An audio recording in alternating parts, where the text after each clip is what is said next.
night breaking, we are taking, this is our time.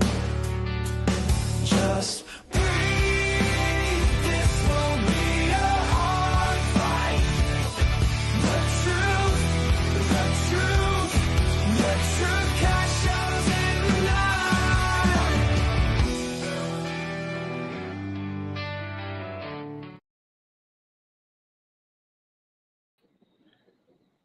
How's it going, Johnny? How you doing, bud? Doing good, man. How you doing? I'm doing really well, really well. It's been a great week. How's the family? How's the little baby bear? She is doing excellent, growing, getting big and strong and loud, but Well, everything is going good. she should be the perfect one because you made all the mistakes with the other one. So this one should come out and grow and be perfect, Yeah, literally perfect. right. If only the world worked like that. Uh, yeah, uh, she still wants to have another one. no. Oh yeah, yep, yep, yep. So if anybody has a number for a good psychiatrist, pass it Oh, my way. dude. That's my biggest. You're living my biggest fear. You're living my biggest fear. But again, my biggest fear is because I'm much older than you, and so Yeah. that happening at my age would just it would kill me, dude. It would kill me. Because first of all, I'm not good at relationships, so I know it's gonna fail. So I'm automatically going into it going 18 years of child support. Well, you can't. You can't say that. I mean, you were married for a little while, so For a you made little it while. work for a while. Yeah.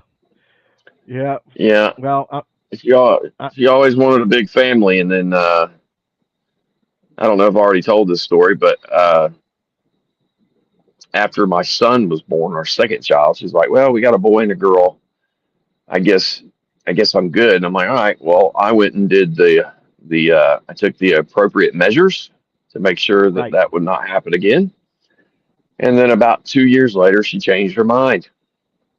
So I went and took the appropriate measures yet again to reverse the process, and that did not work. So for a couple of years, she looked into adoption, foster care, and everything else, and then uh, she was like, "Hey, what about IVF?" I'm like, I don't know what that is. That's some type of is that like Pabst Blue Ribbon? What is that? She's like, "No, it's how we have another child." I'm like, "All right, let's do it." So yeah, it was. I'm a little older than I would prefer to be, but everything happens for a reason. So good to go. Well, you got a great wife, and for her to want another child, that tells me she's extremely invested in you. Oh yeah, yeah, yeah. so, Apparently so. but now speaking of big families, I just found this out within the last week.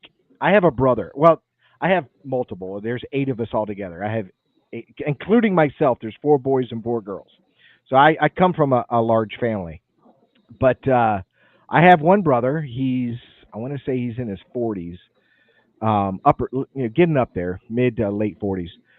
He is now expecting in December his 12th child, Holy mackerel! all by the same woman. He's been married for her since the beginning, and they're about to have their 12th child. That is a Yep. big family. Well, he's And doing his part. yeah, and it's an amazing family. The last time I saw them, he was at 10, I think it was. And I was married at the time, and me and my wife went over to babysit them, and it was like there was not a kid there. They're so quiet, and they break up into little groups, and they do things together. Right. It was awesome to babysit 10 kids. I didn't even want to leave. Now he's up to 12, um, but everyone he's very involved. They're very involved in everything. They're all in Cub Scouts and stuff like that. As a matter of fact, the 3 oldest, the oldest has now got accepted to West Point, so he'll be going to West Point soon. And they're all Eagle Scouts. The top 3 are already Eagle Scouts. See what I'm saying? Wow. So very, very good family, very smart, very bright, and stuff like that. Good kids, but they'll never know their Uncle Rick because one, I can't remember all their names at all. You know what I mean? And they live up in New Jersey right now, so chances are me seeing them are pretty slim. And here's the funny thing: out of 12 kids, well, we don't know about this one yet, but out of 12 kids, one girl, one girl. Really? Wow. Yes. He's building So his an his entire arm, platoon. yep, he's got an army to protect her if there's any problems. You know. I hope it's cheaper by Very the cool. dozen. I heard Yeah. after I don't know if this is true because I don't have kids, but if you have I think it's 9, you don't pay taxes anymore. I don't know. I don't Oh, well, I'll never figure that out. Four's pushing know.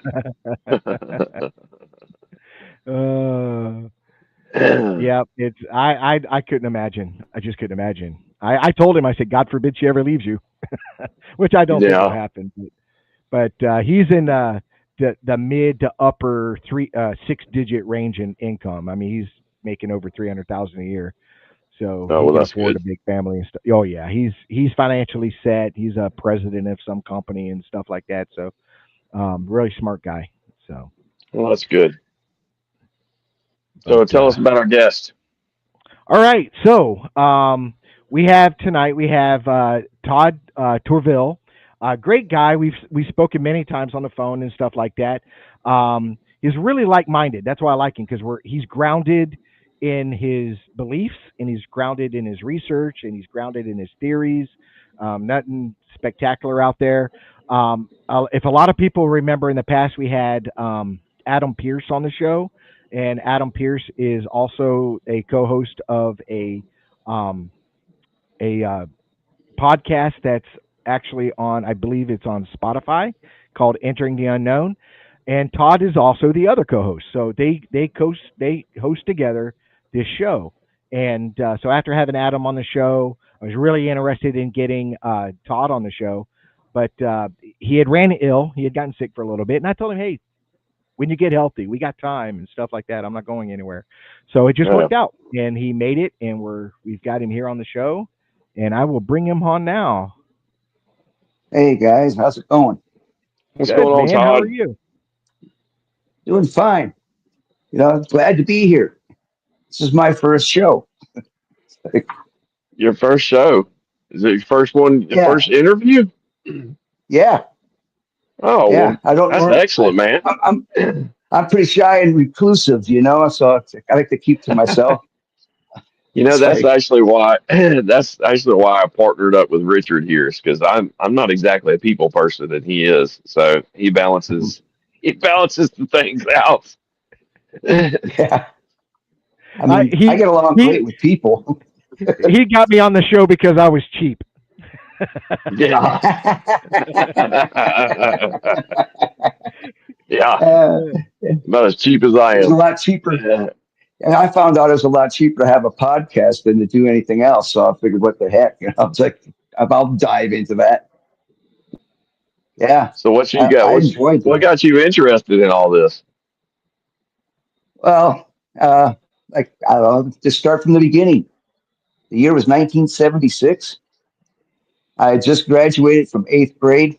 Me and my best friend at the time, Mickle, and his stepbrother, Bruce, we got permission to go camping unsupervised for the weekend just after our graduation.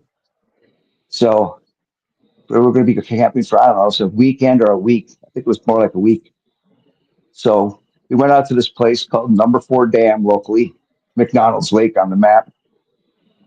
And there's four islands on this lake. And us being youngsters, we figured we'll camp on the first one. It's like, 150 yards from shore at the most. So we paddle out there, set up our tent and everything like that.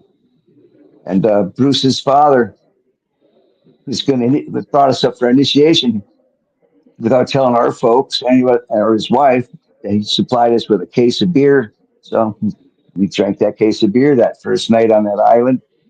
And that's when you drink beer, you got to pee a lot. So the next morning, I got up early, right at the crack of dawn. Just the sky, you could see clearly.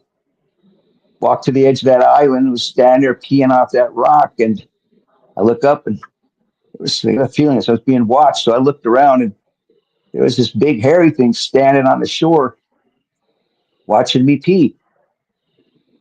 And I was like, what? I about fell off the rock, gained my composure, and it was gone. So I went back in the tent, never told anybody about it. And that was the year that show In Search Of came out with that Leonard Nimoy talking about Bigfoot. And I was like, that's what I saw. I thought, when I saw that, I didn't tell anybody. So that's what I saw. So I got into looking into Bigfoot, the Yeti, because I come across back then, there was very few stories about it and the research was almost impossible unless you could travel to different libraries and look through their microfiche newspaper clippings. But yeah, that's what got me into it. I mean, I was in at that point. I was in it so much that in 11th grade, I finally was going to come clean about it. I had to write a term paper to pass English 11. So I wrote my term paper on Bigfoot. And I flunked. The teacher didn't believe in Bigfoot. My hypothesis, trying to prove it. I couldn't do it. My word wasn't good enough.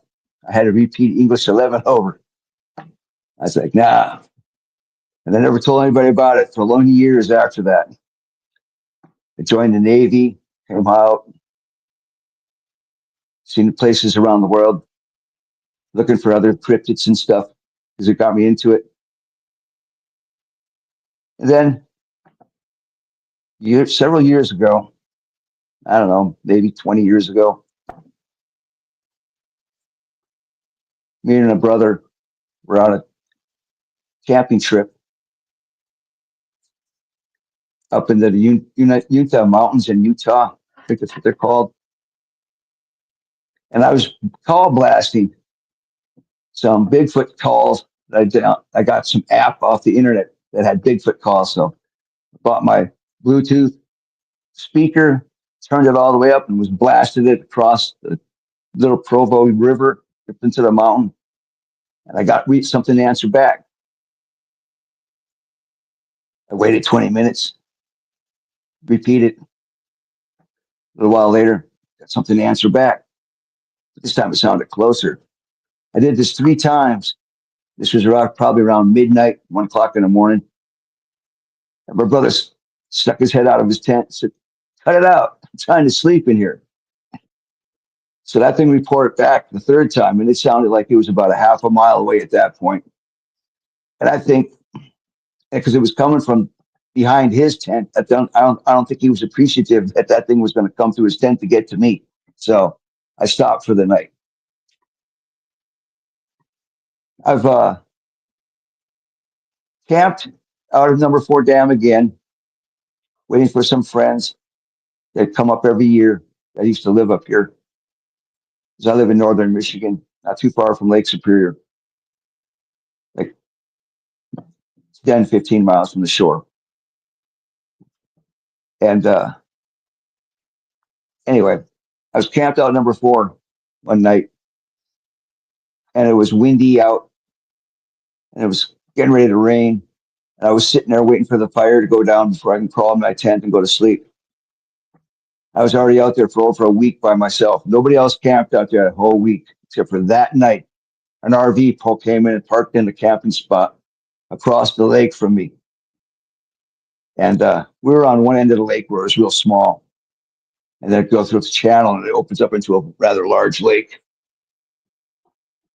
man-made lake, And they had a nice bonfire going on over there. And so I went to bed because it started to rain out. But before I went to bed, I should say, I got a smell of something funny. It smelled like rot, wet dog, wild animals smell, real musky, rancid odor. And I looked around and I didn't see anything. But I noticed that I couldn't see the lake. Normally I could see the lake through a couple dead pine trees. So I'm like 20 yards from the lake. I couldn't see the lake. Even in cloud, you could still see the movement of the waves.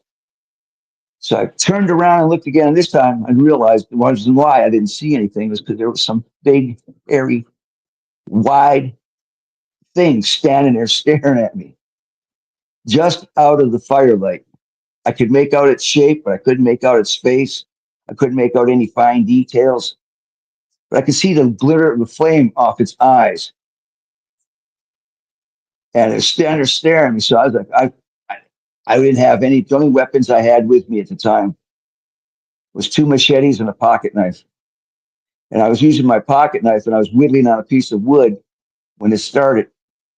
And the nearest machete was in the tent, and another one was underneath the rain fly on the picnic table. So I moved my chair between the fireplace and this big pine tree that's probably about close to 2.5, 3 feet across. And I figured if that thing's going to come at me, it's going to have to reach around this tree. And I said, when it does that, I'm going to stab its hand and I'm going to take off running. So all of a sudden that smell disappeared. And I turned around and I looked and I didn't see it. It was gone. So I went to bed. But before I did, as I was laying in my cot, I grabbed my cell phone and I called my oldest brother, who lived about 15 miles away. And I told him, bring me a shotgun. He goes, I can't. I'm in Wausau. His oldest daughter was going into false labor, so they had to take her 150 miles away to the nearest specialty care center. So I was left out there without a gun and just 2 machetes and a pocket knife. And I told him, I says, well, when you get home, I said, check with mom in the morning. I says, if I haven't checked in with her, I said, you send the police department out here, the sheriff's department. And my phone went dead because I only had 1 bar left on it. And my truck was parked maybe a quarter mile away on the other side of the lake. I was on the farthest campsite at that lake on that one side of the lake. So if I had to run for my truck, there's no way I'd ever make it. So if I start to doze off, I could hear something moving around my tent. I had all these strings coming down. I had the rain fly for my tent had a big burn hole in it, so I had to use a plastic tarp to cover my tent to keep the rain out of it. So it was kind of loud, and I had all these strings trying to keep it down and keep it tight. And whatever it was walking around, was stepping over the strings. And pretty soon I heard something walking around my tent. I could hear something going through one of my backpacks on the table underneath the rain fly. I could hear it moving through the pots and pans that I had there from when I cooked supper. And I was trying to look out because I couldn't see anything out of the window. And eventually they went away and I went to sleep. I woke up the next morning bright and early, walked around, looked for footprints because it rained that night and I didn't see any footprints. So I went home, stopped by my mom's house on the way, checked in with her, told her what happened. And she got a chuckle out of it. And I went and got some fresh water and 40 pounds of ice and then came back out to the lake waiting for my friends. And another time, we were walking, me and another friend were out looking for Bigfoot, driving down this one road through this 2-track logging road through the woods. And we stopped because there was a row of rocks going down the side of this logging road that went from large to small for about 10 feet, about maybe a dozen rocks, maybe a little more. And we're sitting there looking at that. And I'm getting ready to take a picture of it with my phone. And there's a sapling in front of my truck. Mind you, I'm parked next to a clump of saplings, like, maybe 10 feet wide, about 4 or 5 feet deep, all about 1.5 inches, maybe in diameter, maybe 2 inches in diameter. And this sapling right in front of my truck bends over, somehow touches the ground and comes back up. And I'm like, what the heck? And I get the cat out of my truck to go look behind that clump of saplings. And my buddy sitting in his passenger seat says, nah, let's get out of here. I was like, all right. So we drove was going to go back that night and set up a game camera, but I wasn't sure where it was. And when I went back the next day, that row of rocks was not there anymore. Another night, I went on an evening before dark. We went out to this one place where these people were building this new house. They had dug a hole to put the foundation in, and they had poured the keyway for the foundation to bear the basic footing underneath the wall, And there was a pump there, and there was a hose there. And there's nothing because like it sat there for a while. You could see the pump had webs on it from spiders and hadn't been used in a while. Wondering why the heck they didn't stop. Why they stopped building their house? Maybe they ran out of money. Went back a month later. There was signs that somebody was there, and there was a trailer there, but they took the trailer away. And I was standing there, and we could hear this coming from this thicket down in this little ravine off to the side of this property, but basically by where we parked our vehicle. And so I was going to go walking down there, and all of a sudden a rock comes flying out of that and lands in front of me and rolls up to my foot. And I turn around and ask my buddy, "Did you throw that at me?" And he's backpedaling it back to the car because we're in his car, and he's getting ready to leave me there. And I'm like, nah. So I jumped in the car and left, and I never got another picture. I did get that video, though, because I turned on my video camera as I started to walk down there. That's when that rock came flying out of the air. It landed right as the camera came on and rolled up to my foot. I showed that to Adam. It's not definitive proof, but proof enough for me. And Adam saw it. He believed it. I was like, that's good. He's like, the other time we were camping up between these two rivers off of this logging road, like 3 miles at the most from Lake Superior. Well, let's stop real quick. Where? Tell us the locations. Where is this taking place at? Oh, that rock took place the UP of Michigan. I live in the western tip of the UP of Michigan, where most of these places took place, unless, like I told you, unless it was in the Utah Mountains off the Provo River. That was in Utah. Most of my encounters are at the western end of the UP in Michigan, just north of Wisconsin.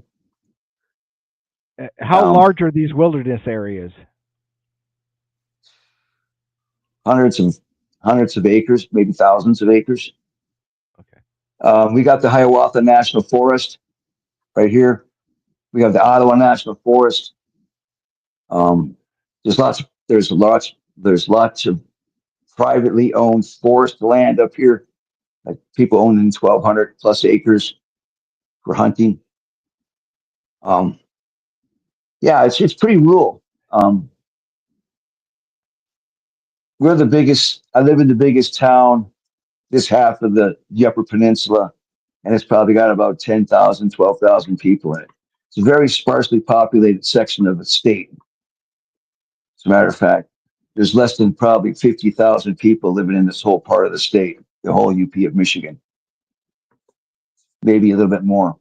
Yeah, and it's very sparse. There's lots of trees, lots of wilderness, lots of wildlife, deer, bears, moose. Mountain lions have been recently spotted.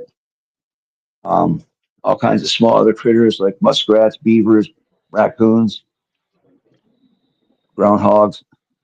It's the only county in the state that I live in that hasn't had a viewing of a wild hog, which is good. But yeah, I mean, No, yeah, right.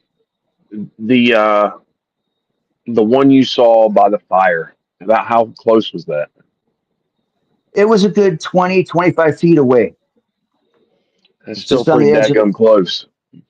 Yeah, and the thing was, I was a carpenter. I'm a handyman now. So I've got a good judgment of height and width. The thing was roughly almost 10 feet tall, 4.5 feet wide. It was wider than a sheet of plywood. I knew that. Well, And it was just standing there staring at me. you were call blasting. Yeah. Do Not you this time, I remember? wasn't. No. Oh, you weren't. When I was call blasting, I was in Utah. Right. So you didn't Um, do anything out of the ordinary, and it just walked up on you. yeah, yeah. God, As a matter of fact, me and Adam have walked back in those woods, I think twice or so, looking for something, you know. And right? it's just it's very strange. I mean, a friend of mine was fishing off of that lake at the far end from where I had my sighting when a storm blew in and a thunderstorm blew in, and he took his boat and got it, pulled into this little peninsula that sticks out in the lake, and was hunkered down under an umbrella. There was something he said like 10 feet away. You couldn't see through the thick brush because nobody ever goes back there. There's nothing back on that other. There's no way to get back there unless you walk through the woods and swamps and stuff. Something was shaking a 6-inch tree like it was nothing. He said, and he freaked him out. He didn't give a shit if he got struck by lightning, but he was getting back away from that, and he pushed his boat motor was all wound up in weeds. So he had to use his oar and push himself back out in the middle of the lake. There's lots of strange people, lots of strange happenings there. People see things lots of times, I guess, but they don't report it. Everybody I've come across that said they saw something was roughly in that same area. Um, my second oldest brother was deer hunting not too far from there. I'd say within 5-6 miles of there, out in the wilderness, deer hunting with a deer stand or tree stand, and he had to run a string line from where he parked to find this thing in the woods at dark so he could find his way there without, this is back in the 70s. And he was up there 18 feet off the ground, and he said something walked underneath his deer blind or his deer stand. I mean, and he said whatever it was, it was it was big enough that he said it could have reached up and probably touched his foot. I don't know if he was 18 feet off the ground or not, but he was up there as far as you're legally allowed to, and I think that might be 14 feet or something like that in the state. But yeah, he said this it just scared the shit out of him. He said he couldn't see it, but he could hear it, and he could hear it breathing. He said he could hear this thing walking through the woods, walking out of this swamp, breathing real heavy breathing. He said it sounded like a buffalo, and how cows breathe. He said it sounded like that as this thing walked underneath his. It wasn't a moose. It was, I don't know, but yeah. So it's my favorite place to go Bigfoot.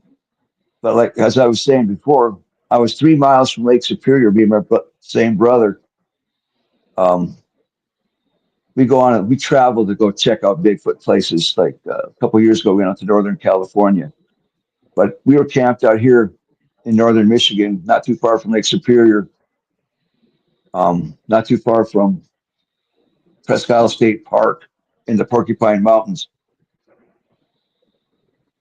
And the dog, my brother's blind, so he's got a service dog. And his dog kept looking down this logging road, basically almost pointing. It was a golden retriever, it's a hunting dog. So it's trying to tell us if something does. So we walk down there, and I take my camera and my video camera, and I zoom him all the way in, and I push the video camera, turn it on, and I start taking pictures. And I got pictures of something standing behind a clump of trees. And you have to look at it carefully because I didn't want to post this because I don't want to be made fun of because people say it might be pareidolia. I don't. I've had people look at it they independently and say that they saw a hand, two sets of eyes. There was it appears to be a female Bigfoot holding a baby Bigfoot up against its chest. Well, there's another one standing next to it on the ground. And I got those pictures, and I was like, I wasn't sure what it is, so I had somebody else look at it, and they said, yeah, it looks like something standing there. Look, you can see the hand. Look, there's eyes right there. Wow. So I've been trying to get back to that same spot to check it out, but I can't remember exactly where it was. And a lot of these roads now have gates on them because they passed legislation that if you own property, you could put gates up on it if you own both sides of the road. So most of these places up here now have been gated off so that Bigfoot activity probably increased because there's no human interference anymore.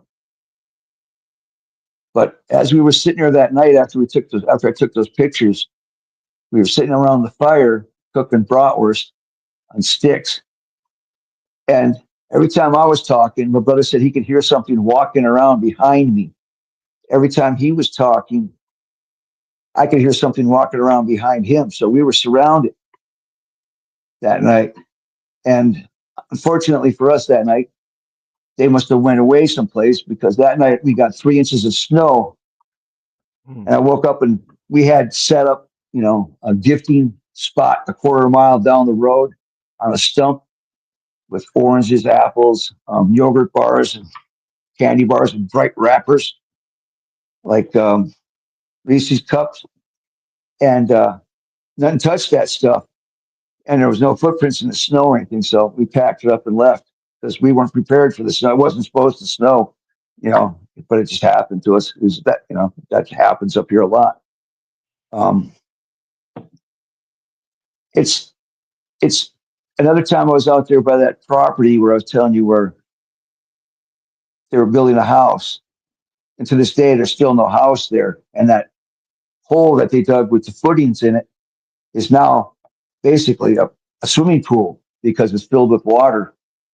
And I guess those people didn't build a house there because, like I said, there was activity around that place. You could hear them. They were sounding like gorillas almost, or monkeys in the trees. Go, hoo, hoo, hoo. And you could basically see these shadows moving around in these. It was real thick, tag elder bunch looks like. That's what these things were hiding in, or behind a bunch of tag elders. Yeah, I've recorded some of those same sounds. Matter of fact, there's a video on my channel where I literally say that sounded like a gorilla. You know what I mean? Yeah. As I'm walking out of a very specific area that we were using as our focal point, and we were leaving equipment in that area and stuff like that. And this is our first time in that area, so we weren't leaving equipment. We were just scouting. And as we were walking out, the other guy was running a parabolic, and I was walking behind him. And then all of a sudden I tap him on the shoulder, because I heard that hoo, hoo, hoo, hoo, behind me, freaky, ain't it? where we just left. You know what I mean? And then we went back and checked out the recording later, and sure enough, we caught it. We caught the sound. That's nice. of something back there, giving that gorilla sound. That was the sound I was using the call blast with as well. I had that. I don't remember what the app was, but I got a different phone, and that app didn't transfer over, and I think they stopped making it or something. But there was like 20 calls on there, and that was the one that sounded the most like anything I could visualize Bigfoot making. There was, there was some of them that I couldn't get them to come out loud and clear, other than that one. So that's what I used. Yeah, it was pretty interesting. We came across just the bones of a dead elk on that trip up in some mountain. I forget what the heck the mountain was called. There's a YouTube video about these guys that bought these mines that were on top of this mountain, and they hired these 2 college kids to go up there and muck out one or two of these mines so they could get back in and dig out the openings that were, closed off. And they were drunk and making fun of Bigfoot and stuff like that the whole night, making all these sounds and stuff like that. And a Bigfoot came and tore the tent off from above them, and they took off and jumped in their Jeep and ran down this mountain road, which it's probably a good 7 miles, but you can't go more than 2-3 miles at a time, and they flew down this. They totaled their Jeep going down this road trying to get away from these things. And I think I remember that story. Was that the guys? I think it was right outside Klamath. They were hired to go up there and do some work, and they got I don't know. There was a major encounter, and they left. Yeah. They ended up at a store in a phone booth in their underwear. Yeah, that's the one. That's the one. Waiting for somebody to come get them. So they were so scared. They left everything. They didn't even go back and get their gear or anything. Their tents, nothing. They just said, "We're done." Coleman stove was twisted like a Christmas candy. They said, "Yeah." My brother came across that video, and he turned me onto it, and we made reservations and we drove out there to check it out.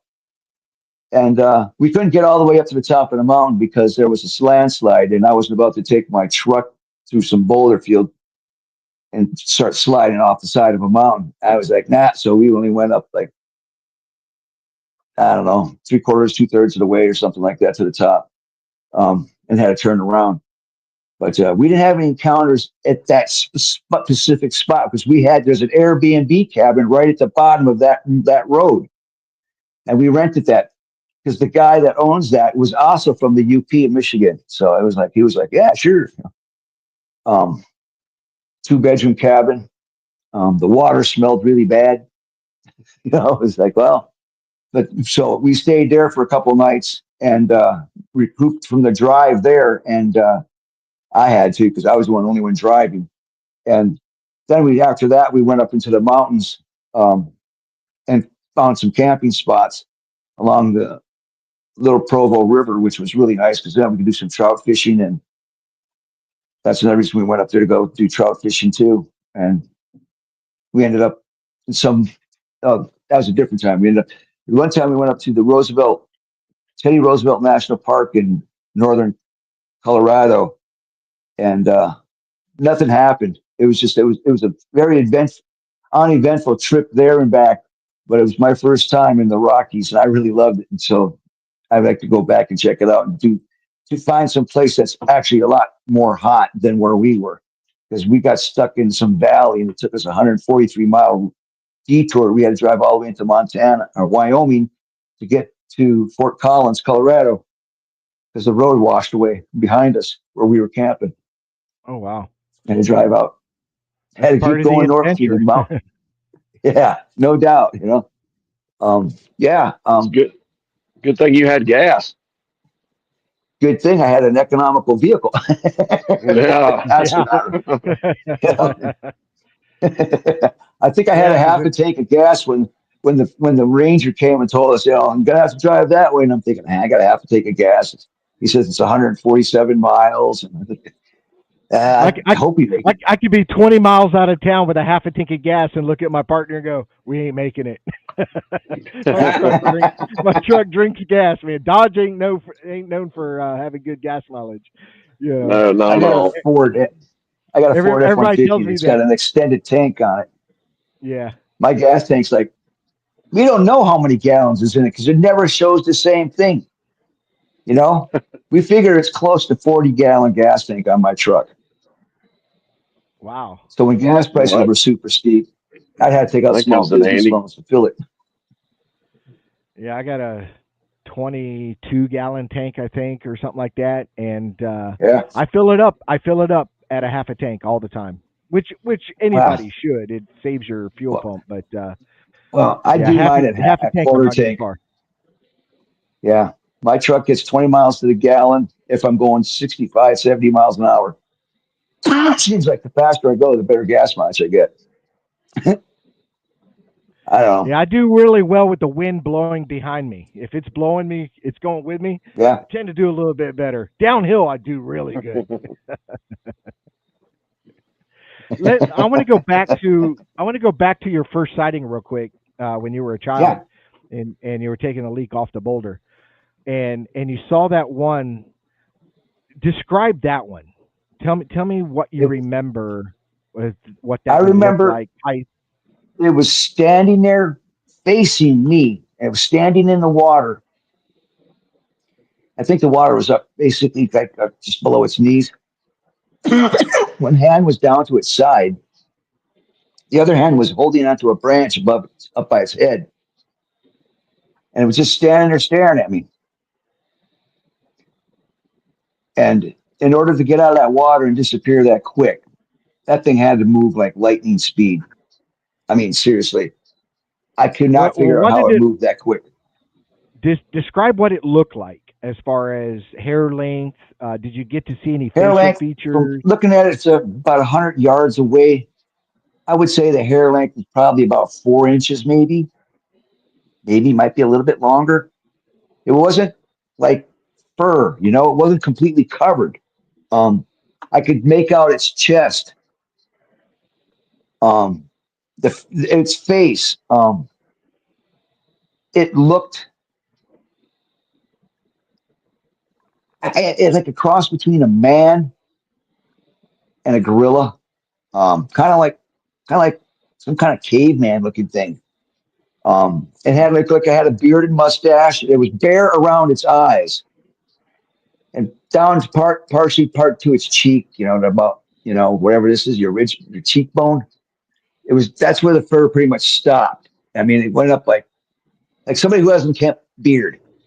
Um, and Let me and, let, and hair around let its me head was like, yeah, let me pull up a picture and you tell me how close it resembles. yeah, very close to that. It had more hair over its forehead though, and Okay. the hair was more. Well, that's pretty brown. It was pretty close to that. And on its chest, it was kind of like brownish red.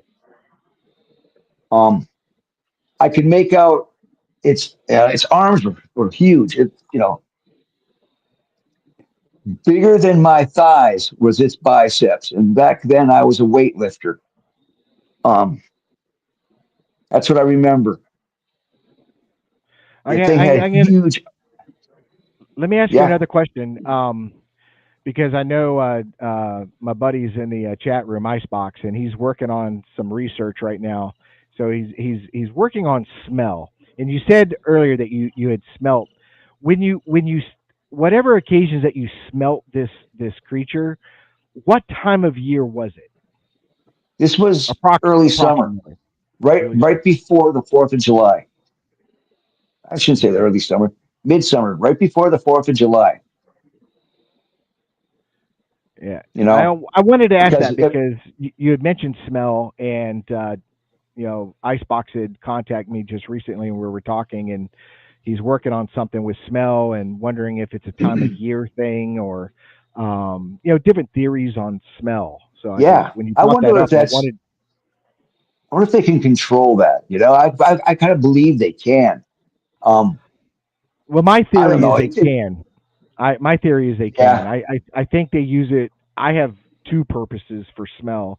One is a defensive mechanism to let you yep, know that go away, like a skunk would.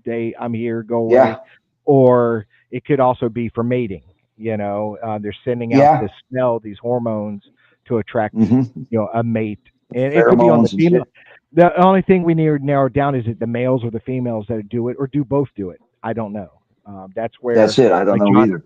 I've never had like an Johnny, encounter with a female. yeah, like Johnny says, until there's a long-term study of these creatures, there's a lot of unanswered questions. No doubt. Massive amount of questions. Yeah, Yeah, I what's believe. crazy what's crazy to me is as long as I've been doing this, I've never smelled one of them like that.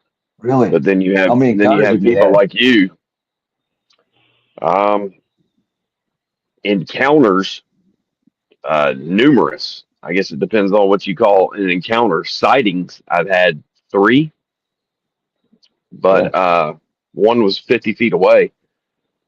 But Yeah. I talked to a guy yesterday or 2 nights ago that had numerous sightings and only smelled one of them one time. So it's just odd to Yeah. me how Well, it's so strong when people do smell it, but yeah. then you have It's revolting. the other side where nobody smells anything at all. So it's always been kind of weird to me that you've got both. Well, that same night when those two were going through my gear and walking around my tent, there was no smell.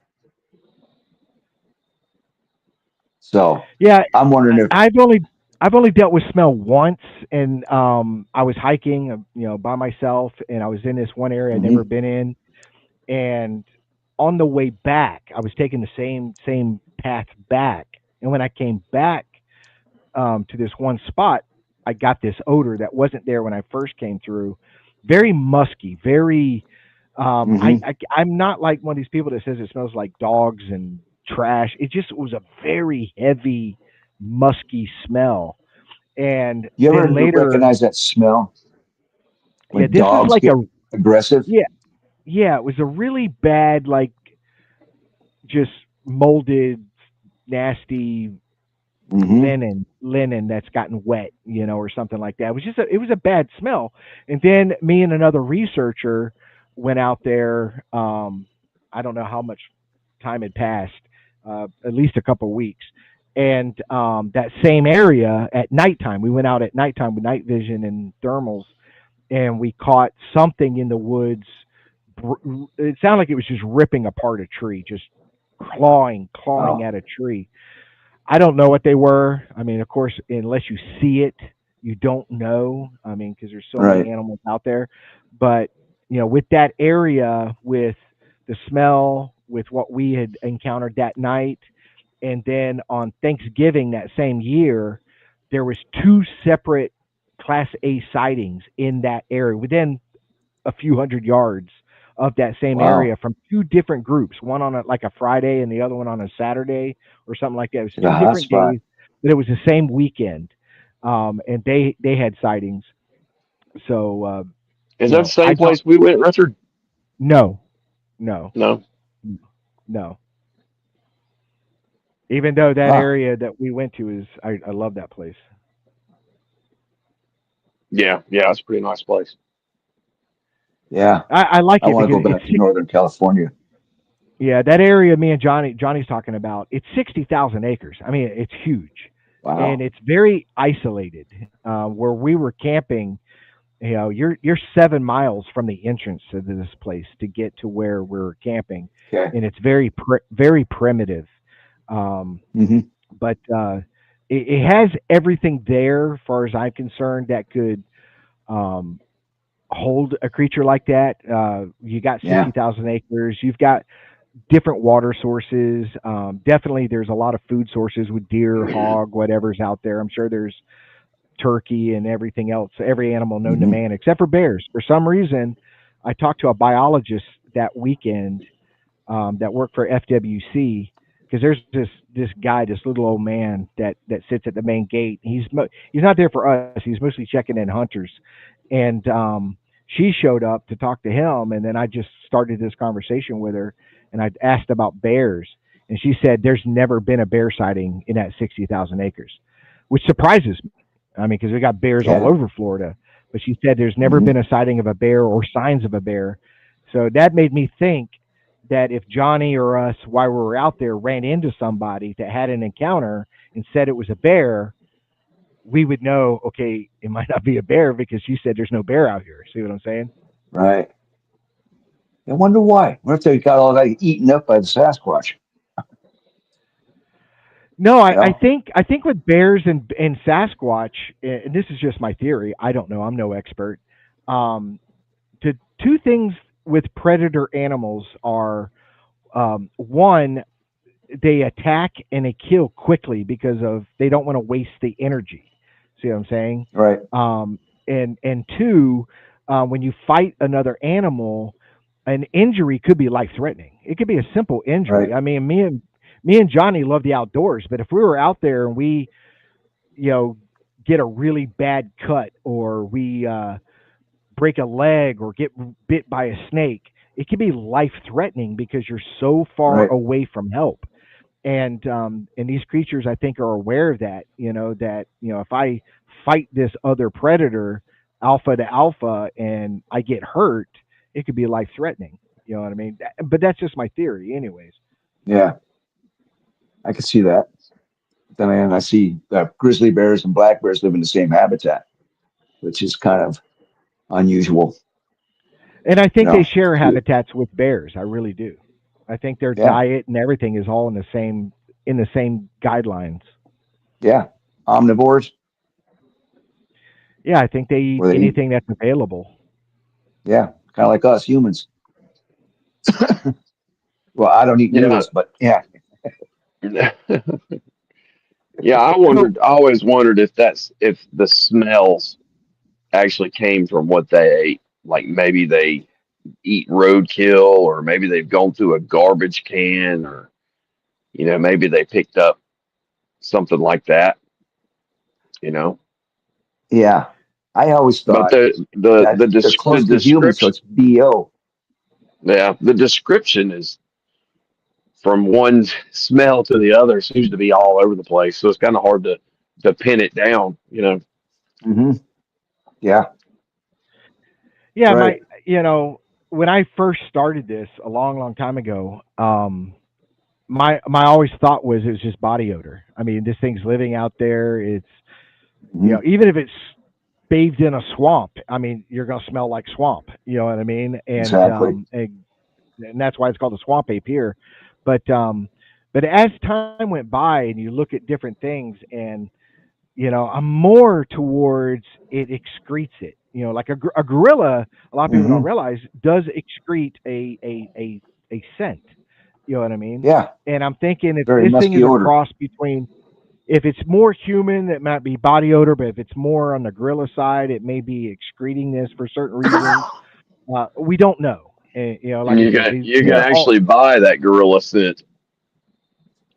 yeah, You can yeah, buy those gorilla. I actually did that one time, and they did not work. But yeah. I I don't purchased think them. that gorilla. It's like those use those eh, gorilla pheromone chips. I don't think they that right. work that good. Well, Thomas in the chat room asked, do bears smell? Yes, bears do have Yes, a Yeah, yes, smell. they they do. do. They Really bad, they do have a smell. especially black bears. Yeah. They got really Yep. stinky odor.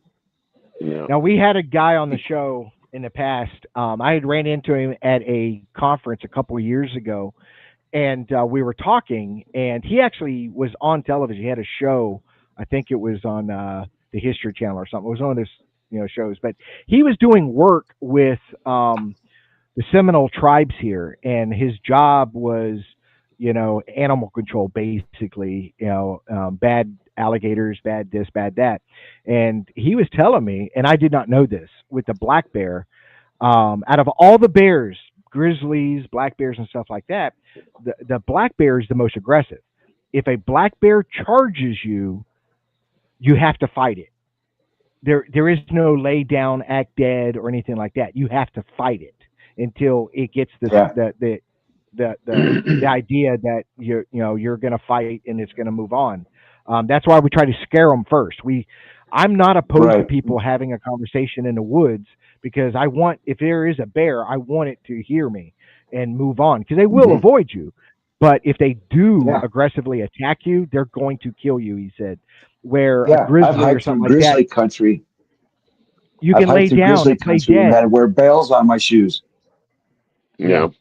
You know, And with grizzlies and stuff, yeah, and the larger brown bears, you can lay down and they'll stop the attack at some point, and yeah. and leave you alone, where a black bear just won't. And that surprised me. He Well, also educated me on the panther. If a panther attacks you, he said choke it. Just choke the living crap out of it, because they got very weak necks, and they're yeah. easily choked out. So I I keep was that in taught to mind when I'm shove your out there, hand on but his throat. but I That's how you carry a stop a Yeah. weapon. tiger So fight. yeah, I carry a pew pew when I'm out there. So Definitely, I me was too. I'm friends with a guy that was over very very large area in North Georgia mountains.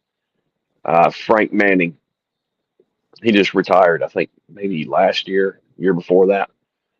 But he would go to Tennessee for these law enforcement classes for black bear and do a bunch of training and stuff.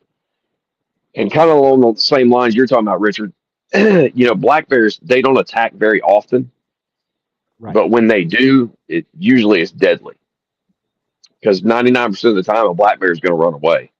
But when they do Yeah, attack, they usually do. He told stories about them having, and it was like a training class, and I think they gave them shotguns with beanbag rounds in it and stuff like that. And they set up this scenario where they would show up at camp, and they were supposed to investigate what happened, and they had somebody laying there and everything else. Well, while they're in the middle of their investigation, I can't remember exactly what, like somebody in a suit or something, they did something. The bear came, whoever the bear was, came running out, like it was going to attack them. And they went through this whole scenario and everything. And when they got done, they're like, well, how realistic do you think this scenario was? And everybody gave their opinion. He's like, this is a real scenario. This is, you guys just did exactly what happened. You had a black bear attack that was reported. And when the officers got there and found the person or found the body, that black bear was off in the woods and it came right back and attacked them. And he talked about there was another older lady, I think probably in her 70s, where she was stalked by a family of black bear. And they actually got her and ate her. So, there's a lot of people that don't think black bears are dangerous, but they are. They really can be dangerous. And I know there's people upset here in Florida because this is the first year right now we've opened up a bear hunting season in a long time. But Florida is now got over 4,000 black bears now.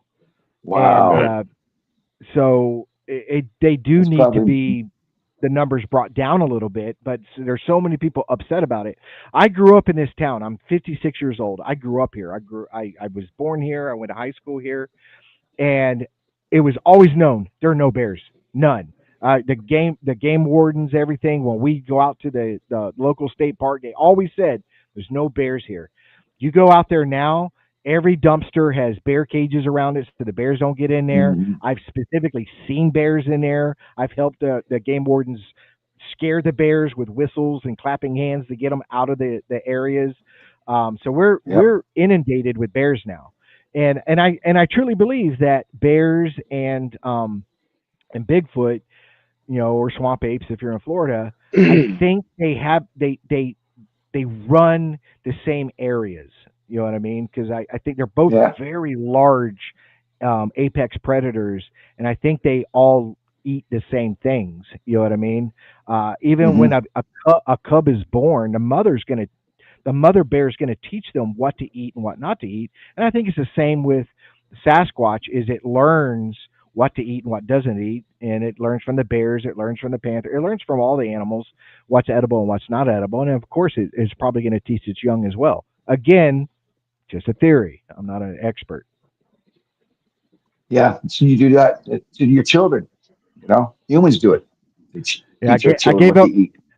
I gave up my age, and Sharon's like, we're the same age. Told You're yourself. young. I got you beat. Yeah, I'll be 57 in January, guys, and I do accept cash. So I'm just saying. Yeah. Well, I've been looking into this Bigfoot thing for 50 years, so let me tell you, I gave up my age. Yeah, I started when I was 13. Wow. Good Lord. How many sightings have you had altogether? I don't know. I don't keep count on any of that stuff. Probably around actual A five. sightings. 5. Actual A sightings? Probably about Class 5. A. Yeah. Class A, where I see it walk right out in front of me. And look how many years you've been doing this, and you've had 5 sightings in that entire time. And that's what blows my mind. And most of that was all within the last 20 years. Yeah, and that's what blows my mind. And I bring this point up all the time. It's kind of like buyer beware. I met a guy just recently that's 32 years old and has had 32 Class A sightings. Okay, what am I doing? What am I doing wrong? Yeah, where is he living? Yeah, where is he living? I want to go there. Yeah. So Todd, how do you go about when you decide to go somewhere? How do you choose your research areas or the places you go? Do you just go by sighting reports or gut feeling or what you do? No, I grab a map. If I want to go to a specific area, let's say like here, I'll look on the map. I'll look for swampy areas that's got water coming in and going out, not near any roads, got plenty of privateness around it. And it's got to have a sustainable food, enough food to sustain it. So like up here, where there's lots of deer like to hang around up here. They like to hang around swamps. That's where usually you find your biggest deer, and that's where we usually find Sasquatch too. Swamps also produce quite a bit of edibles that you can live off of, um, Yeah. besides wildlife. I'm talking about veg, plant matter and stuff like that. Right. Um, so that's Well, what we look for.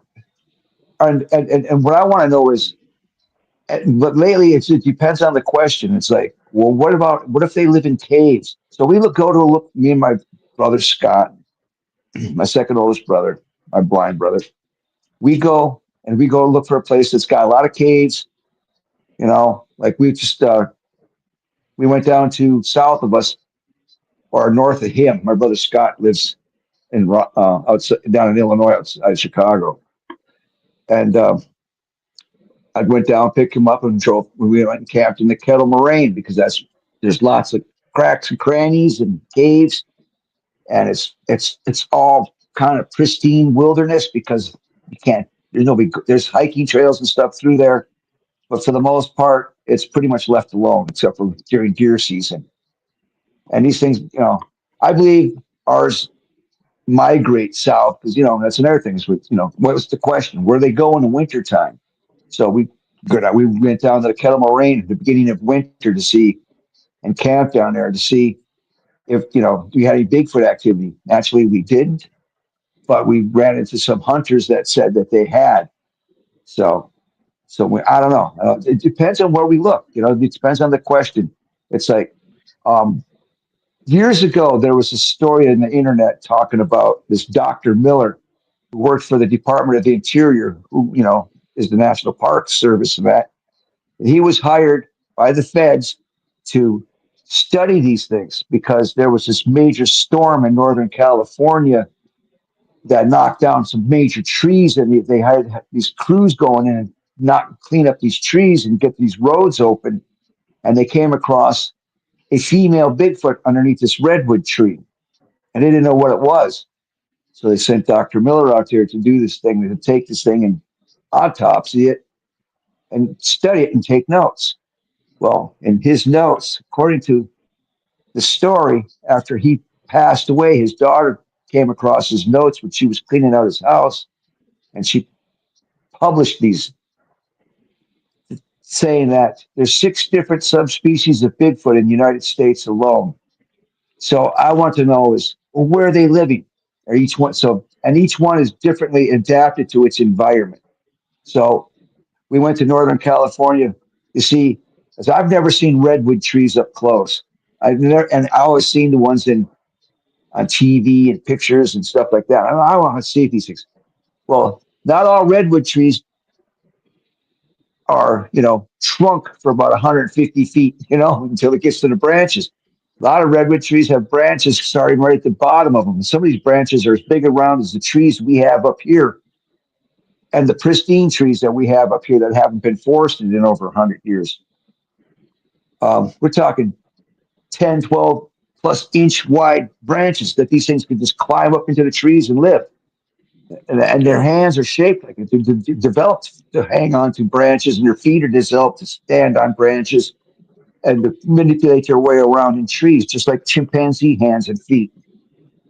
That's what So this is what I've been doing for my research. And so every now and then I go and I look up to find out, how can they live here and that. yeah, I have an area here, and it's really funny because when I first started going to this area, I don't go near the main entrance. There's actually like 9 entrances to this area, Okay. but this one area has a sign that lists all the animals that hikers could come across. If you're bird watchers or Yeah. whatever. And so I'm sitting there with a buddy of mine. I look at it and I go, all I see is a menu. You know what I mean? That's what I see is a menu. Yeah. So, and it didn't list everything because, it did mention bears, which I know they're in there, and it did mention the panthers, which I know are in there. But it mentioned all the They other mentioned animals, which Sasquatch. is, no. But it is an area that I am finding. It's a non-hunting area. It's a wildlife preserve. There's no hunting, fishing, camping. Okay. All you can do is hike and bike ride, and that's it. And it's huge. It's Wow. huge. And I've been out there for, I want to say, 4 years now, and I probably still have only covered 5% of it. It's that massive. and it's very I'm thick. looking for a perfect footprint.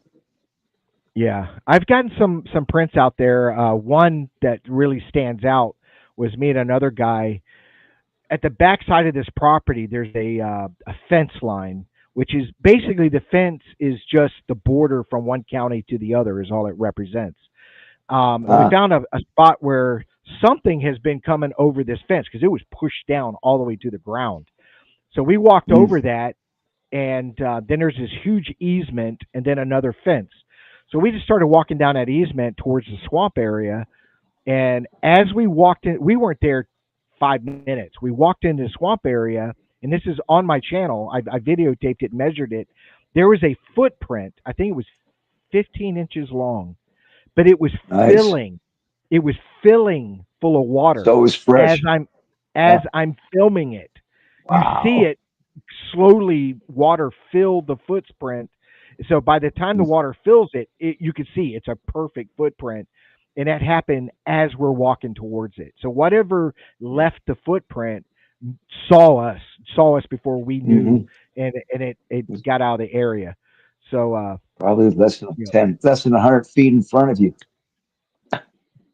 hiding behind some big palm. yeah, Yeah. because I didn't know it was Well, a swamp. I thought it was forest. I said, "Hey, let's go over this fence. Let's walk down there. Let's go yeah. enter the forest river on that side." And because we had no access from our side, so we did that. And I didn't realize once we got in there, it got wet, and it got wet really fast. So we only went in maybe, I don't know, 20 yards inside the swamp, and then it was knee deep in water. But before you got to the water, it's kind of low lining, but it was very soggy. So whatever step there, Uh, because it was a deep imprint, it was probably a good inch and a half deep imprint, but it was, like I said, it was filling full of water as I'm filming it, as I'm measuring it and stuff like that. yeah. So that was a really good find. Now I'm not claiming what it is or what it wasn't. I don't know. I didn't Right. see it. All I can do is present the Yeah. evidence, and this is what we just now found. So Where I live, it's not conducive to footprints for the most part. It's very rocky soil. yeah, and that's common. A lot of people don't realize Yeah. that. They say, "Oh, there'll be a lot more footprints." It has to do with the substrate. It really does. I was Yeah. up there with It does. Johnny in his area, and there were areas out there that you're not going to find a print in because the substrate was either too hard Hmm. or it was a lot of leaf litter. That gas line, Yeah. Johnny, that gas line is so grassy. You know what I mean? Yeah. Right. Yeah. The pine straw and the leaf litter is the biggest problem. Is you'll Hmm. I find I find impressions all the time, but you can't Yeah. do much with an impression. All you're doing is guessing. No. Um, but I've only found like the best track I found was right in the creek, and I didn't even find it. My kids found it, and it was Wow. the uh, the top half of the foot from like the toes down to like the mid tarsal, and it was Yeah. fresh. It was really fresh, but it was a juvenile, and but I mean that's the only one and it's inside of wet sand, so it wasn't castable at all. But Yeah. yeah, that's the biggest problem that we have around here is just the like you're saying, it's not rocky, but it's definitely, covered in pine straw and leaf litter. But out there, the swamps and creeks are pretty much the best bet when it comes to that. Yeah. Yeah. That's usually why I go near swamps too. That's my best chance of getting a footprint. Well, I that's want to get a like you're footprint. talking. So, because The my second oldest brother, I want to get a footprint and give it to him because that's what all he's interested in. So, do Yeah, how I've many been in. brothers do you have, and do they all go out with you? no. As a matter of fact, they a lot of them were making fun of me until my second oldest brother just teamed up with me and we started doing this stuff. Um, Right. but I got two older brothers, two younger brothers, and I got a sister who's younger than everybody. So there's six of us kids in our family. So it's kind of a large family, Yeah. large by today's standards, though. But yeah, and we're all real close in Oh, age too. It's like I'm 4 years younger than my oldest brother, and I'm 4 years older than my youngest brother. Well, and my next brother that's younger than me, he's 11 months apart. My parents were kind of busy. No, They were in I love for tell my sure. yeah, my the brother I was talking about earlier that's now expecting his 12th kid. He's Roman Catholic, so that's where his problem is. I'm I was going to Baptist, so I ask don't what worry about religion it. he was, Yeah. because Yeah, he's Mormon families usually have the most children. yeah, yep. I don't know Yeah. why. Well, Maybe they're trying to my build up their last base. I I know exactly why. They don't have TVs. yeah.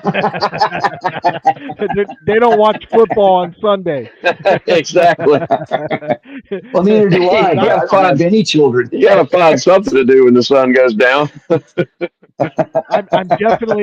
I'm definitely that guy. If I was in a relationship, Saturdays and Sundays we're just not doing anything because it's college football and NFL. So you know, so I'm greatly reducing my chances of children. So Uh, Yeah, yeah, I gave up watching.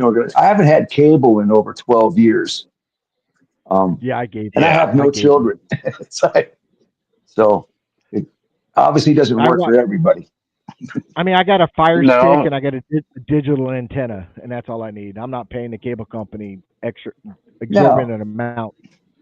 You know. for No. commercials, Anything you want to you watch, you can know, find on the internet nowadays through an app. So. I've been preaching that for years. I used to have a website called YouTube Videos or YT Videos, Hmm. um, and we put up massive shows, whole series, the whole like say 10-year run or whatever it is, and then all of a sudden we got hit with copyright strikes, so we had to shut it down.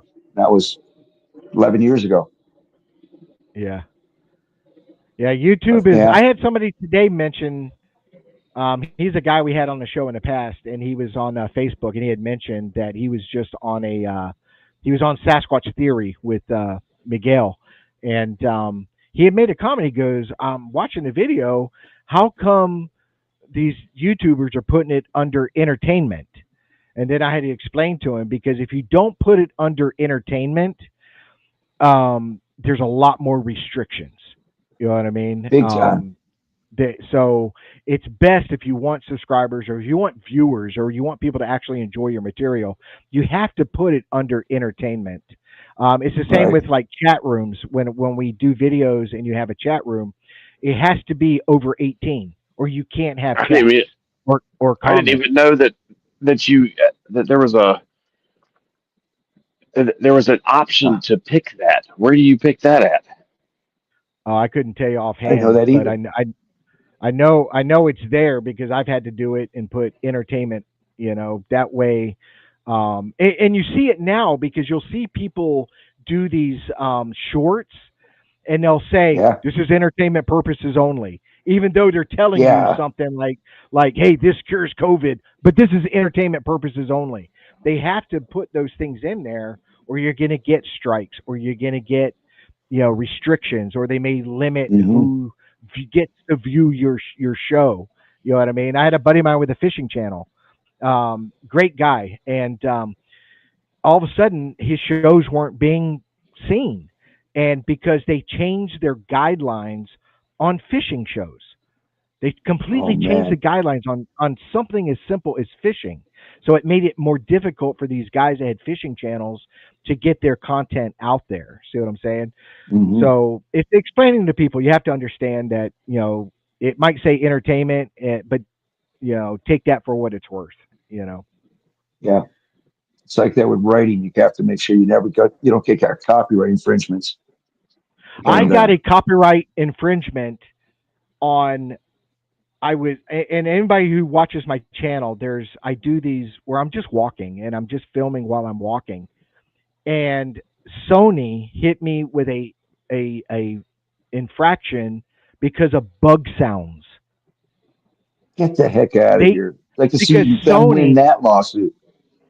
Sony Music has basically channels on YouTube that you can just listen to bug noises while you sleep at night. And they felt Yeah. that the bugs in the background of me being in the forest was a copyright infringement on their stuff on bugs. So I had to go through this process where I'm sending emails to YouTube and explaining to them. And I said, Hmm. I'll tell you what, if they can produce the exact recording and inlay it on my video, and if it's exact, I will pull that video. Well, then YouTube Right. came back and said, no, okay, we've reviewed it, you're good, blah blah blah. Another time, I got an infringement, which has happened twice now, where I was driving down the road filming going into a research area, and in the background I had my radio running, and there was a country Oh, music that song one. playing while Oh I was yeah, filming. Well, they Hmm. hit that'll me get on you it. Yeah. 100%. Yeah. So they hit me on it. So of course you have this grievance process. So I sent the email and said, look, if this country music singer is upset that a redneck is driving his truck on a dirt road in the woods listening to his music, I'll pull it. You know what I mean? So Yeah. their response No was, doubt. we're going to let you to keep the video, but we're not going to allow it to be shown in Russia. I'm good with that. No. Oh, yeah. No doubt. Me too. I'm good with What's that. the another thing you got to be careful too is the apps that you actually put videos together on. Hmm. Um, Really? what's the main one? Well, I That do YouTube Edit now, or YouTube Create. So I don't have any infringements on them because it's their music. But you've got CapCut. CapCut. That's You've what I got was thinking about. Anyway, I made a video, one of the last documentaries I did, and I went in and used CapCut and then picked music from CapCut, and then put it on YouTube, and I got a copyright.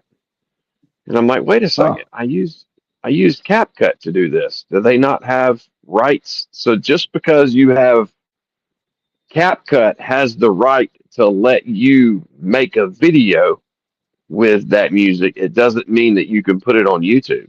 And they don't tell you right. that. So I had to go through Wow. and redo a freaking documentary, like the first 5 minutes Wow. of it, and go around and completely make the whole. I had to go in and make eight. Well, it's actually fun now, but they have the AI music apps where you can go in and give it a Mhm. prompt and you can give it lyrics, and then it'll. That's Right. what I have to do now is I just make my own stuff. That way I don't get the copyright infringements. Well, that's why I use YouTube Create, and one because it has a huge gallery of music and it's all modern stuff. But because I'm using what they're offering, I haven't got any, and I use all those on my shorts. Like, I do my video of me being in the woods and my research or whatever, but I like to do 3 or 4 shorts out of it just for entertainment purposes, just let people walk through the woods and see the forest and stuff like that, because I do love the Right. outdoors. So I'll put music or something to that, but it's all on theirs. It's their library of music. So I Right. haven't been dinged on that. But I am limited. Like one of my all-time favorite songs, all time, it's like the one song that if I could hear all day, every day for the rest of my life is Hotel California by the Eagles. Well, I always wanted to do a video with that song. They do not allow you to use that one. YouTube, you No, the can't Eagles find are it. one of It's not. the strictest bands out there to try and get Yeah. their music. I heard. Now I Um, did a cover band doing it, and which worked out fine. But the originals, no, they won't let you. mhm. No, it's like for my podcast, I went to Bensound, I think it was called, and they had a bunch of music that I could choose, different genres, different sounds, different, you know. And then I finally found one that I liked, and I bought it, and it cost me $40, which was I thought was reasonable, as long as nobody else can use it. Right? That's what I was told. Well, about a year ago, I'm watching a video on YouTube, and I'm like, that music's my music. Hmm. I didn't know what to do Do about it. So I said, so I in the comment section, I said, that's my music. I want you to take that off.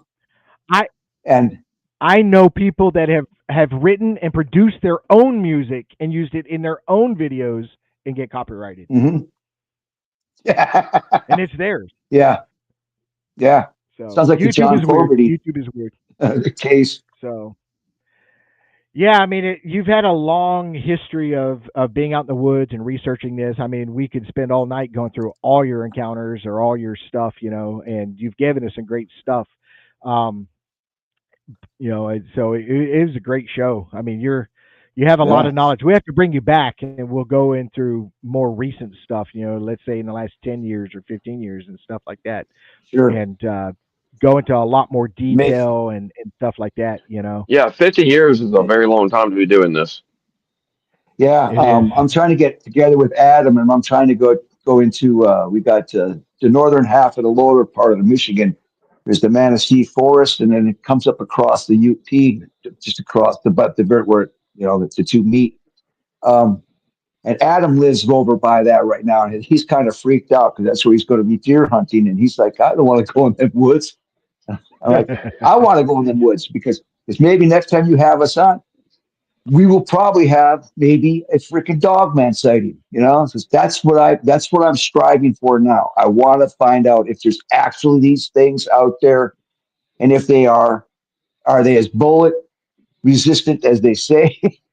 And that's where my research is going to go for the next until probably till I die, because I want to know what the hell these things are, and why is there all of a sudden there's such a rapid amount of sightings, from one sighting back in the the late 1800s, one sighting in the mid 70s or something like that downstate, till all of a sudden now there's sightings on, you can almost set your clock to it.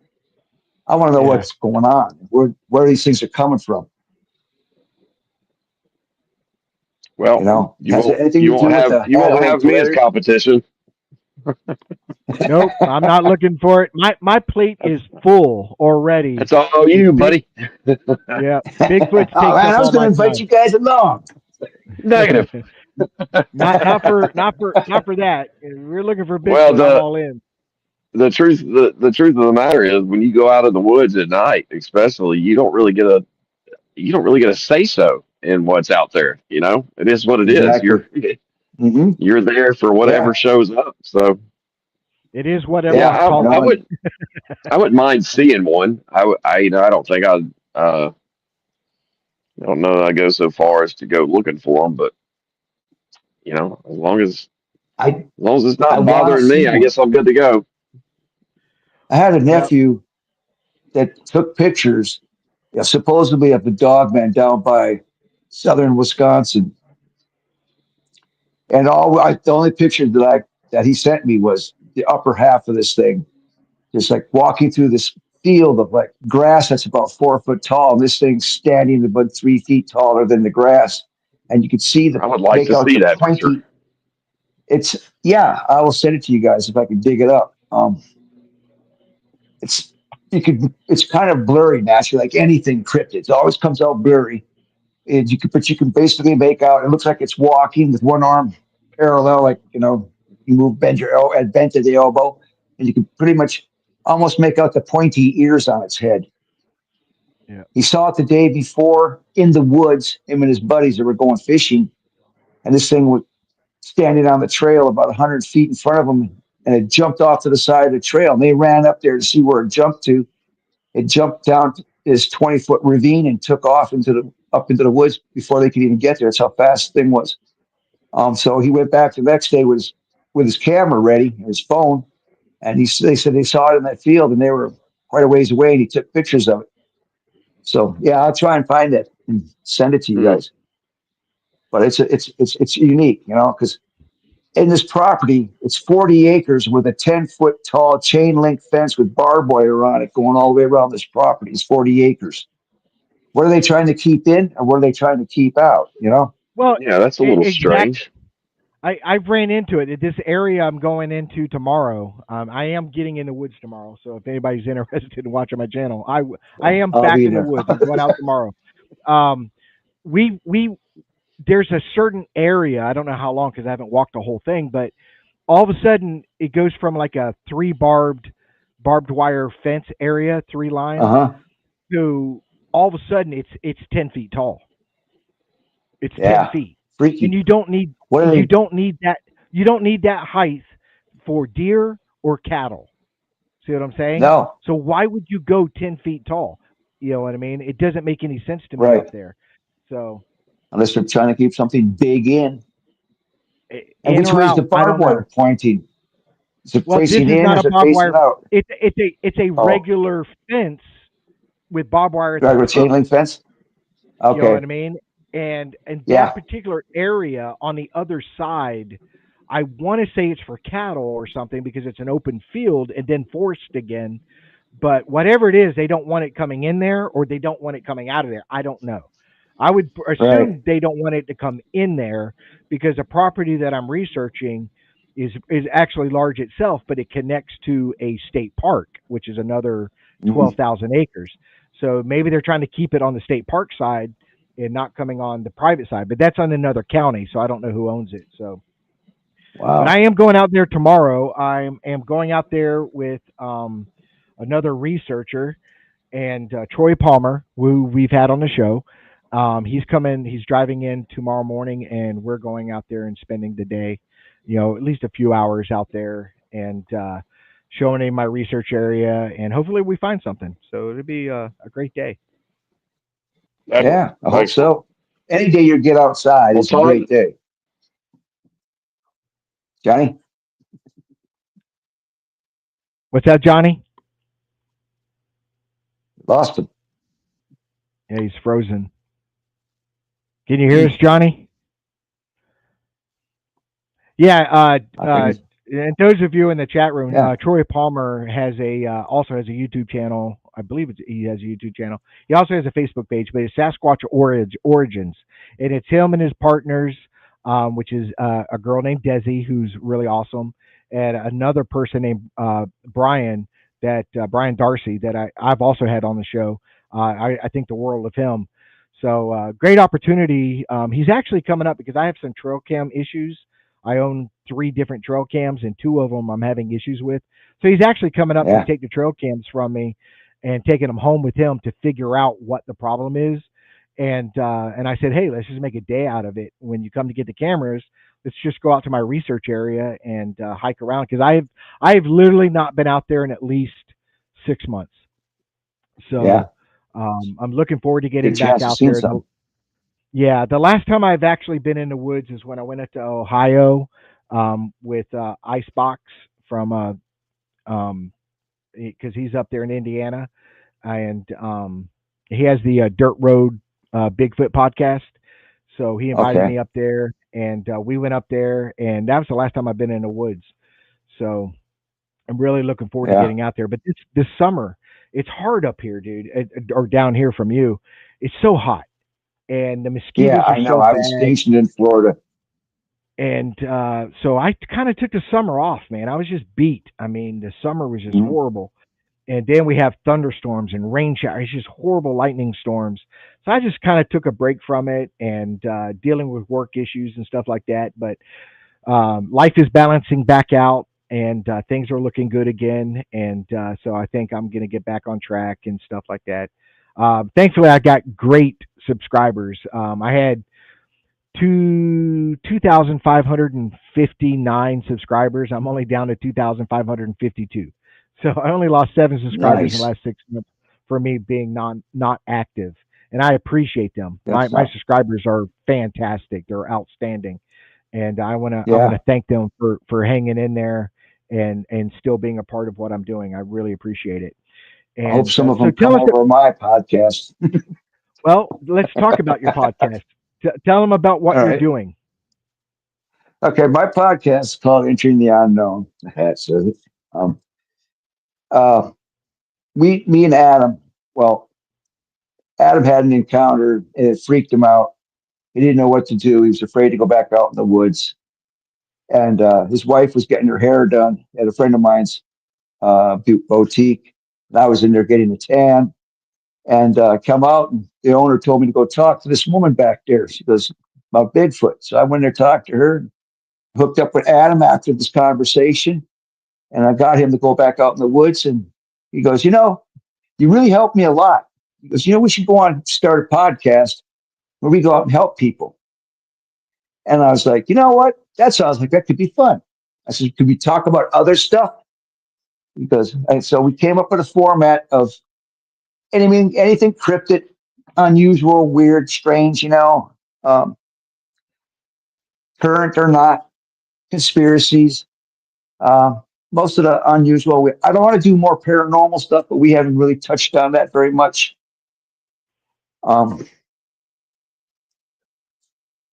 uh, so we got together over at my place, went on Amazon, searched up mixing console, you know, they had microphones in the whole 9 yards, and on a nice set. Looked into it. Well, picked that one out. We picked out several of them, and while he was at his house, because he lives in a town away from me, I did the research, found out which the best one was, and then I ordered it. And then reimbursed me for half naturally. And we started our podcast, and we out there. Anybody that has any issues, afraid something hitting your house, something coming into your yard, taking your chickens or whatever like that, I can help you somewhat. I believe I can help you. I believe I know enough about nature, wildlife, and these Bigfoot that I believe that we can help you. And I've been teaching Adam some of the stuff that I know. Most of the stuff I learned was on my own. So who knows whether or not it's right, but it's helped me in these 50 years.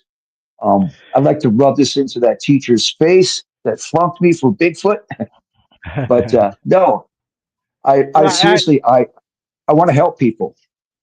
I tell myself that, and I'm like, I don't know what I can do to help somebody if I go out there and I say, "Yep, you got Bigfoot. Good luck with that."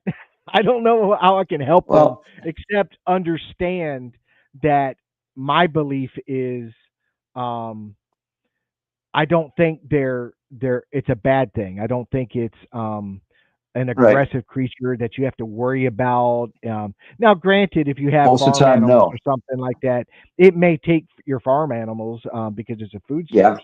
But other than that, I don't think your family's in danger or anything like that. I think a lot of times it's more curiosity or Hmm. maybe a little antagonizing, like hitting your house or something like that, or throwing something in your direction. But I don't think it's ever um, something that you have to worry about or be scared of. You know what I mean? Because I tell people all the Well, time, when you look at all the sightings and all the reports, mhm, 99% of them are passive. It's just exactly. happenstance, and it Because goes the in one 1% direction and those you ones you and got you to go. worry about. Yeah, but that's with everything though. Name an animal that you Yeah. don't have to worry about it. Even being killed by a chicken ain't 100%. There's still that 0.0001% that a chicken will hurt you. So I tell them, I try to tell people not to overly worry about it. Yeah. I try to get them to realize it's just part of nature. Put up more lights, be more observant of what you're doing, make it less easy for them to come and pester you. You know, put up motion lights in your yard. Stuff like this, and just a lot of it's common sense. I studied natural resources in college. I was going to be a DNR officer.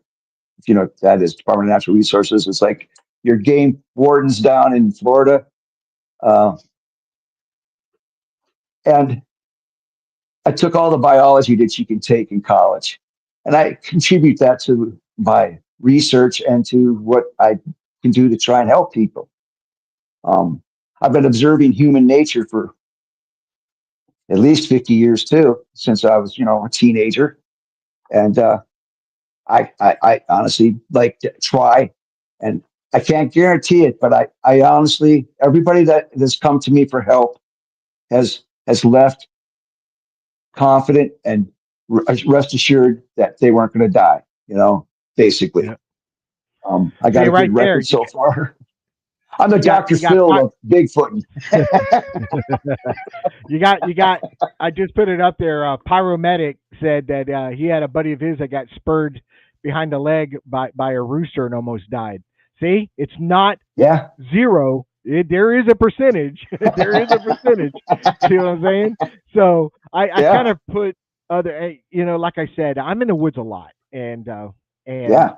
So am the I. opportunity to come across poisonous snakes, bears, panthers, or whatever is going to do me harm. It's exponentially It has, higher where you live than where I live, though. We don't have nothing poisonous except for brown recluse spiders, and they live in yeah, people's basements.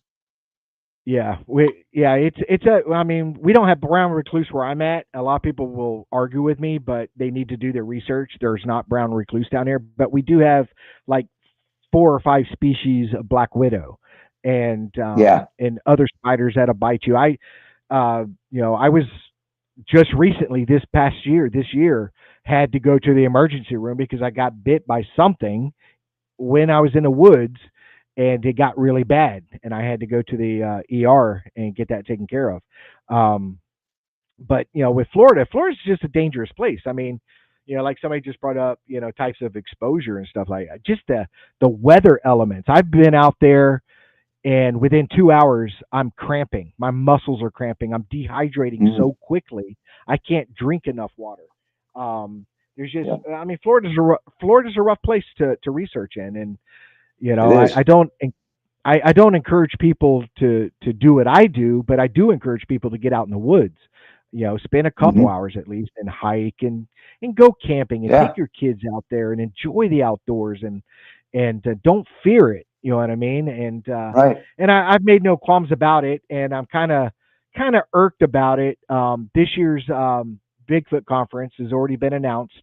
They're already starting to show certain people that are going to be there. Um, Yeah. and one of them is David Pilates. I'm not a big fan of David Pilates. I'm sorry if to upset anybody, but I'm not a big fan of it. He's been Hmm. exposed, but not Right. only that, the only reason I didn't like him in the first place is he creates a fear of the woods, Hmm. and I Yeah. don't want to put anything out there that there's fear to go out in the woods. See what I'm saying? Right. I want people out there. I want people camping and hiking and bird watching, whatever it is you want to do out there and enjoy nature because we're losing it on a daily basis. And Right. so I don't promote anything that's fear of the woods at all. No, I don't want people being afraid of anything to go out in the woods. Adam asked me one time, he goes, "You've known about this for these many years." And he goes, and we go in the woods, and he goes, "And you act like there's nothing around that's going to hurt you." I'm like, "Yeah." I says, "Because I'm looking around, I'm being observant, I'm looking around, and I'm Hmm. making sure that I know what's going on around me at every given time." But the most fact of the matter is, there's not much really out here in the woods besides, you could fall and break your leg, or you can get maybe a bear or a raccoon attack you. But the chance of a bear attacking you is very slim up here. They think, all you can do is just jump up and down, wave your arms, and they run away. Just got to make yourself look bigger than them. I've That's done right. that. Um, right after fact, after I got out of college for that natural resource program, I was called to go talk to this child because they thought I was some kind of bear expert. This kid was camping with his Cub Scout troop, and the kid was obviously eating potato chips that evening and rubbing his greasy hands on himself because this bear tore into his tent and grabbed him by his head and dragged him off into the woods. Well, they saved him. He didn't die. He got stitches and stuff like that. But then they wanted me to talk to him to find out what he did. And I says, I don't have to go talk to him to find out what he did. I can guarantee you from right here sitting at my desk, I can tell you what he did. And then they went and talked to him and they said, yeah, Todd, you were right. He was eating potato chips. I said, Yep. yeah, but they should I teach these kids, if you're going to go out in the woods, you don't eat where you sleep. And when you Right. wash your dishes up, you don't wash those up where you camp either. I said, but somebody failed. And I said that it It's was it was either the scoutmaster or it was his parents. It's the same with when So I what I do now when I put up my trail cameras because I've had them ripped off the tree. I mean, you see claw marks in the straps and bite marks yeah, on the camera. What I how high do are you now putting is them cameras? about my face level, about 5 feet up. I'm 5'10", Okay, so in that range.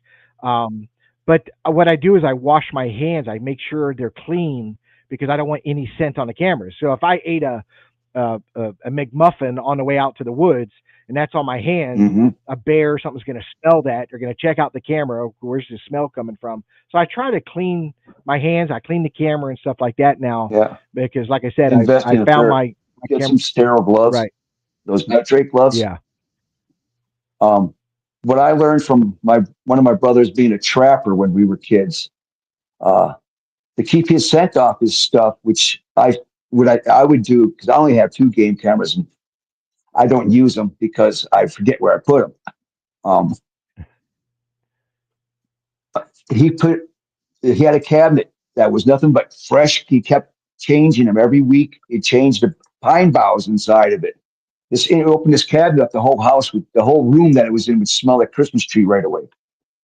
Right. So I would suggest that you take your game cameras and keep them in a cabinet or a tub, one of those Rubbermaid tubs with fresh branch clippings in it, and use nitrate gloves when you handle it. I would Yeah. also recommend that when you put your game cameras up, go higher than that. Climb that damn tree because I believe Bigfoot can see that infrared beam. I believe it can see that red light, and that's why they're hard to see. That's why they're not showing up on game cameras. You Yeah. can I mean, see them that's a poking good. sticks at them and stuff from the side. I, yeah. I Yeah, think that it's a possibility. But again, it has been caught on trail cams. I've seen some legitimate good trail cam photos, not the AI and not the bullcrap stories and stuff. I've seen some that hmm, have definitely raised some major interest. So I think it yeah, can be, and especially some of the trail cams don't even engage until something walks in front of it. So that even the yeah, infrared light doesn't engage.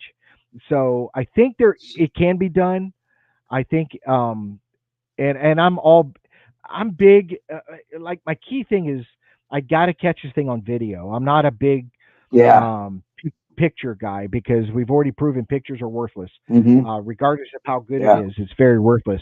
But a video, even though granted they can be you know you know made up and stuff like that. right, But it's easy to figure that out when it's in motion. It's easy to hmm, figure it out if it's fake. It's easy to figure out if it's right, real. And if it is real, a motion picture will answer a whole lot more questions. You know what I yeah, mean? You can yeah. A look, lot more than you can, a picture would. Yeah, yeah, a I picture is agree. just a still photo and you can only draw so much So, from the photo. right. But I had most about that. My game cameras, I have them set for video, but I also set them like 12 feet up in the air, up in the tree, so they're pointing down. Yeah, Um, it's because like most prey animals never look up, and we're talking about right. humans too. You know, I don't think Bigfoot does either. It being the top predator in the woods, the apex number one, numero uno. I think he doesn't. He's overconfident, doesn't look up, but I'm sure he keeps his head on a swivel as well, upper body, his torso on a swivel because he can't turn his head. But um, and I talked to a few people that are what do you call them? Take people hunting um, guides, and they said that they had best luck with taking pictures of the animals that they're hunting from taking them from higher up in the trees. So I'm like, huh. I mean, but both animals. I would always catch deer, watching my cameras, my game cameras, because they can hear it. They can hear it Well, I or think that the older ee. ones, yeah, I think the older ones they did make a sound. Like I've got one I just spent a lot of money on. It makes no noise at all. I've walked in front Yeah. of it. I've set it off. I've flown my drone in front of it. There's no Okay. sound, and it's a really good and it's Is it? solar powered. So I want one that's Wi-Fi compatible or something see, like that. So I don't do the Wi-Fi because where I go, there's no signal. I mean, literally, as soon as I pull up to yeah. my Well, there's car, not much I signal up lose. here either. So I'm trying to figure out some way to do that. So I don't Um, want to be able to monitor something from my house, and I can't because there's no signal on the equipment itself. mhm. So I just do solar power, so I can leave them out there for long periods. But Right. I really like this camera, and the last time I used it, it worked out really well. The two that I Nice. have that Troy's going to use tomorrow are a cheaper version. They may make sound, but they're not reliable. They haven't. It's just I don't know. They've kind of let me down a couple of times. So I'm going to have him look at it and see if he can't figure it out. But Yeah, I have to get mine. I have to get them. I have to modify them for solar because we don't have much warm weather up here. We get maybe 5 months, 4 or 5 months out of the year where you don't have to wear many clothes. But our winters are drastically bad. So you can't put yeah, out any game cameras in winter because the batteries will freeze up. Because we get 30 below zero days, January, February, sometimes for a whole month straight.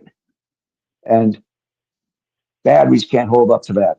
You know, that's why they say electric cars aren't good for northern, environments. right, But I see people driving Teslas around here in the wintertime, but they must have garages that are heated. But right, right. I don't know. Um, but I, I, I don't know. It's just the cameras. It's a big inconvenience. It's a very high expense because the batteries are so expensive. Yeah, That and one that's why I game went with camera I have, solar on. Yeah, I went with yeah, alkaline, but with solar power. So the nice. batteries will never kick in unless it's a cloudy day and the solar power is not charging or something like Hmm. that. But it's Yeah, Florida; it's that's what I sunny need to all the do. time. Again, my biggest fear is when I leave these things out in the woods that somebody finds them and takes them from me and stuff like that, and that Yeah. sucks. But I'm pretty much in desolate areas. There's nobody. If they come, I told somebody yesterday. I said if they find my trail camera, then they deserve to keep it because they went through some thick stuff to find it. So, but Yeah, it I is don't what it know is. if I lost one or somebody stole it. So I had three, but I don't know whatever happened to that one. If either I misplaced it in the woods or somebody stole it. So Yeah. it was a cheap But one. Um, all right. Well, we're getting into almost 2 hours. We're at almost an hour and 50 minutes. So we're gonna all have you right, back in the future. Um, sure, I'll be glad to come yeah, it back. was a great, yeah, because you got a lot of stuff. We can't do 50 years in a 2 hour period, but it was fantastic. And I'm sorry about Johnny. Johnny wanted to apologize. His phone died, so he's Oh, in the damn. process of I'm sure he's trying to charge his phone, but his phone died. But show must Hmm. go on. We did well. That's why me and Yeah, him we got each other's back. That's why it's great to have a co-host. Um, yeah, it is. but like I said, everybody check out Entering the Unknown, and that is on Spotify, correct? It's on most platforms that you get. Any podcast platform you got, it should be there. But you don't do As far as YouTube. I know. No, we don't do YouTube. I don't do videos. It's an editing issue. I'm not tech savvy. I don't know how to do editing. So when we do our podcast, we call it raw. We put it Yeah. out the way we recorded it. There's no editing. Well, You catch the it, bloopers and everything. that's why we do live. There's no editing. It is what it Yeah, is. You know what I mean? So, it's like live, but it's um, recorded. you know, but ours is Yeah. live right now. These people are seeing it live. They're in the chat room. They're able to be a part of the show, and they are a very important. And tonight we had a very Yes. active group, and they did great. They very active group. So Glad. I encourage you and Adam. And Adam messaged me earlier on the chat room about talking about YouTube and stuff and helping you guys set that up, and I'll be more than happy to do that for you. Um, That'd be great. yeah, and but again, it was great having you on here. And like I said, we'll have to have you in the future. Just so everybody knows, we do have another show coming up. I want to apologize ahead of time. The shows that we have in the future are tentative dates, tentative times, because I've started a new job, a new career, and I don't know what my schedule is going to look like. So once I can figure that out, and then we can get to some set schedule, we'll do that. But between now and then, that may there may be some glitches on, I might one day say, hey, we got a show, and then all of a sudden I got to cancel it because I end up having to work. But we'll see. Right. We've got some great stuff planned in December. So, guys, please watch out for December. We're going to have a great show in December. I'm looking forward to it. We're going to have a lot of fun. I'm not going to give any details on it now, but as we get closer, I will. But I look forward to everybody staying with us and joining us. And it's been fantastic. We really love doing the podcast thing. It's just a great break from our daily lives and an opportunity to have these conversations with like-minded people that really appreciate the subject and take the subject serious. It's very rare we have anybody in the chat room that is ridiculing anybody or giving anybody a hard time on what their beliefs are. That's good. And I appreciate that a lot. I really do. So check out Todd and on his Entering the Unknown. I know it's on Spotify because we were on your We usually show. put a or I was show on your out. show. We used to put out a show every Wednesday night. But since Adam moved 3 hours away, I think we're going to start doing it every other week. So it's going to be twice a month until we Right. get our act together and figure out how we're doing this right or not. Right. We used to get together in the same room, and it's completely opposite of what you and Johnny are doing. So if you guys can do Johnny's it, in Georgia. we should be able to do it. Oh yeah, Johnny's in Georgia and I'm in Florida, and we make it happen, man. We make it happen. Yeah. But like I said, it's a great thing. It's a lot of fun.